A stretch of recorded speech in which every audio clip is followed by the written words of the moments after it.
ওলামা একরাম, মসজিদের ইমাম সাহেবগণ তাদের শরণাপন্ন হবেন। তারা বসে সবাই মিলে যদি তার বিচ্ছেদের উদ্যোগ নেন তাহলে সেটা কিন্তু শরীয়তের দৃষ্টিকোণ থেকে জায়েজ হবে, তাকে রক্ষা করবার জন্য জুলুমের হাত থেকে। সুলতানা সাদিয়া লিখেছেন, আমাদের সমাজে স্ত্রীর অধিকার নিয়ে খুব কমই কথা হয়। অনেক মা ছেলেদের নিজেদের আয়ত্তে রাখতে গিয়ে স্ত্রীর প্রতি দায়িত্ব কর্তব্য শেখান না, বরং স্বামী যদি স্ত্রীকে ভালোবাসে বা তার হক আদায় করে তাহলে বিরক্ত হন। এই বিষয়ে কিছু বলুন প্লিজ। ইসলাম আমাদের প্রত্যেককে যার যার দায়িত্বের পরে সচেতন হতে বলেছে, সেটা মা হন, স্ত্রী হন, স্বামী হন, বা স্ত্রী হন, বাবা হন, ছেলে হন, সবার জন্য প্রযোজ্য। অতএব আমরা আজকাল যতটা অধিকার সচেতন ততটা কর্তব্য সচেতন নন। যে মা ছেলে তার হক আদায় করে সে ব্যাপারে তিনি সচেতন, সেই মা একইভাবে ছেলের প্রতি তার কর্তব্য কী সেটার পরেও তিনি সচেতন হতে হবে। তো এটার জানাশোনা নাই, আলোচনা নাই, এই জন্যই কিন্তু আমাদের সমাজে আজকে দুরবস্থা। আমরা ইসলামটাকে সঠিকভাবে বোঝা, জানার চেষ্টা, শেখার চেষ্টাটুকু বেশিরভাগ মানুষই কিন্তু করি না, নিজেদেরকে মুসলমান আমরা দাবি করছি। সেজন্য আমাদের এই অধঃপতনটা আমরা দেখতে পাচ্ছি। একটি মেয়ে বাড়ি থেকে পালিয়ে বিয়ে করেছে, এই জন্য তার পিতা তাকে ত্যায্য করেছেন। সন্তানকে ত্যায্য করার বিধান সম্পর্কে ইসলাম কি বলে? ইসলামে আসলে সন্তানকে ত্যায্য করবার কোনো বিধান নেই। ত্যায্য করা মানে হলো সম্পর্ক ছিন্ন করা, আত্মীয়তার সাথে সম্পর্ক ছিন্ন করা, এটা শরীয়তে হারাম। কোনো অজুহাতে, কোনো যুক্তিতে, কোনো কারণেই সম্পর্ককে ছিন্ন করা, বিশেষ করে রক্ত সম্পর্কেও ছিন্ন করার কোনো সুযোগ নেই। সে ভিডিওটা আমাদেরও দেখার সুযোগ হয়েছে, আমরাও দেখেছি যে বাবা এবং মেয়ে দুজনেই সানন্দে এবং স্বেচ্ছায় একে অন্যকে ত্যাগ করে চলে যাচ্ছেন। এর চেয়ে দুর্ভাগ্যজনক আর কিছু নেই। তাদেরকে আমরা অনুরোধ করবো তারা যেন আল্লাহকে ভয় করেন, নিজের ইগো, নিজের জেদ, নিজের খেদ, এই সব কিছুকে আল্লাহর নির্দেশের সামনে কোরবানি করে দেন। তাহলে সেক্ষেত্রে দিন শেষে তারা মুসলমান হয়ে উঠতে পারবেন এবং সত্যিকারের যে আত্মসমর্পণকারী সেটা হওয়ার সুযোগ হবে তখন।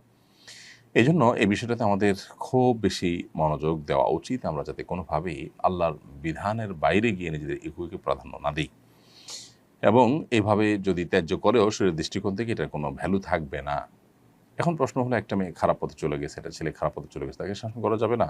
হ্যাঁ, শাসন করবেন। শাসন করতে গিয়ে সম্পর্ক ছিন্ন করবেন না। শাসন করার জন্য শরিয়ার সীমানা থেকে অনেক শাসন আপনি করতে পারেন। জীবদ্দশায় যদি কোনো টাকা পয়সা দেন, সম্পদের বন্টন করেন, যে খারাপ কাজ করেছে বা খারাপ পথে গেছে তাকে শাসনস্বরূপ তাকে আপনি কম দিলেন, এই সুযোগ আছে। একজন ভালো কাজ করেছে তাকে একটু বাড়িয়ে দিলেন, সে সুযোগ আছে। অতএব আপনি সে সমস্ত পথগুলো অবলম্বন করতে পারেন, কিন্তু তাকে ত্যায্য করে আত্মীয়তার সম্পর্ক ছিন্ন করে আপনার এই জেদ মেটাবার সুযোগ কিন্তু নেই। ভাই, কাবিননামার 18 নম্বর পয়েন্টে যে শরিয়া বিরোধী একটা বাধা আছে সেটা কিভাবে দূর করব? শরিয়া বিরোধী বাধা কীরকম আমি বুঝি নাই। 18 নম্বর কলামে লেখা আছে স্বামী স্ত্রীকে বিবাহের অধিকার দিয়েছেন কিনা, স্বামী স্ত্রীকে অর্পিত তালাকের পাওয়ার দিয়েছেন কিনা, দিয়ে থাকলে কোন শর্ত। এখানে আপনি যদি লেখেন যে এই শর্ত পাওয়া গেলে তুমি তোমার প্রতি তালাক গ্রহণ করতে পারবে, রাইট দিলাম, তো সেটা শরিয়া সিদ্ধ, এটা শরিয়া বিরোধী না। তো হ্যাঁ, অনেক কাজী বা যারা বিবাহ নিবন্ধন করে, রেজিস্ট্রেশন করেন, তারা অনেক সময় উল্টাপাল্টা করে তাদের নিজের থেকে লিখে দেন। এখানে ছেলেদের দায়িত্বশীলতা দেখতে হবে তারা কী লিখছেন না লিখছেন, এবং সেটা তাকেই ঠিক করতে হবে কী শর্ত তিনি দিবেন বা না দিবেন। আফরান আওয়ার এআরডি থেকে আপনি লিখেছেন, কাবিনের টাকা বিয়ের সময় যা নির্ধারণ করা হয়েছে পরবর্তী পুনর্নির্ধারণ করে বাড়ানো বা কমানো যাবে কিনা। বোন আফরান আওয়ার, কাবিনের টাকা বিয়ের সময় যেটা নির্ধারিত হয়েছে সেটা নির্ধারিত। এরপরে স্বামী স্ত্রী উভয় যদি একে অন্যের প্রতি সন্তুষ্ট হয়ে যদি বাড়িয়ে দেন সেটা তাদের ব্যাপার, সেটা ভিন্ন বিষয়, সেটা মহর হবে না। মহর যেটা চূড়ান্ত হয়েছে সেটাই। রাজীব হুমায়ুন লিখেছেন, কোনো স্ত্রী যদি স্বামীর বিভিন্ন অপকর্মের কারণে স্বামী থেকে তালাক না নিয়ে আলাদা থাকতে চায় তাহলে এটা জায়েজ হবে কিনা। বা রাজীব হুমায়ুন, স্ত্রী যদি স্বামীর কোনো অপকর্মের কারণে অসন্তুষ্ট থাকেন তাকে বোঝাবার চেষ্টা করবেন, অভিমান করবেন, কিন্তু আলাদা থাকবেন, স্বামীর কোনো হক আদায় করবেন না, আবার তালাকও নেবেন না, এটা হতে পারে না। আপনি তার সাথে বৈবাহিক সম্পর্কে যদি থাকেন তাহলে তার অধিকার আদায়ের ব্যাপারে আপনাকে সচেতন হতে হবে, দায়িত্বশীল হতে হবে। আর যদি সেটা আপনি না করেন তাহলে সেক্ষেত্রে আপনি গুনাহগার হবেন। হ্যাঁ, তিনি যে অপকর্ম করছেন সেটার থেকে তাকে বিরত রাখবার জন্য চেষ্টা করবেন। যদি আপনি সফল নাও হন, আপনি আল্লাহর কাছে সওয়াব বিনিময় পেয়ে যাবেন, আর তার পাপের দায় তিনি বহন করবেন, আপনি নন। এই জন্য তাকে সংশোধন করতে গেলে আপনি যেন আবার কোনো প্রকার গুনাহে লিপ্ত না হন, কারণ যতক্ষণ পর্যন্ত স্বামী হিসাবে থাকবে ততক্ষণ পর্যন্ত তার অনুগত থাকা এবং স্বামী হিসাবে তার প্রতি কর্তব্য আদায়ে আপনাকে দায়িত্বশীল হতে হবে। পারিবারিক ঝগড়া থেকে মুক্তির জন্য কি কোনো আমল বা করণীয় আছে, জানালে উপকৃত হতাম। পারিবারিক ঝগড়া থেকে মুক্তির জন্য যদি আপনি কোনো আমলের কথা বলেন তাহলে বলবো যে আল্লাহ তাআলার কাছে দোয়া করবেন। স্পেশালি মানে ঝগড়া থেকে মুক্তির জন্য আলাদা কোনো আমল, আলাদা কোনো দোয়ার কথা আমাদের জানা মতে শেখানো হয়নি।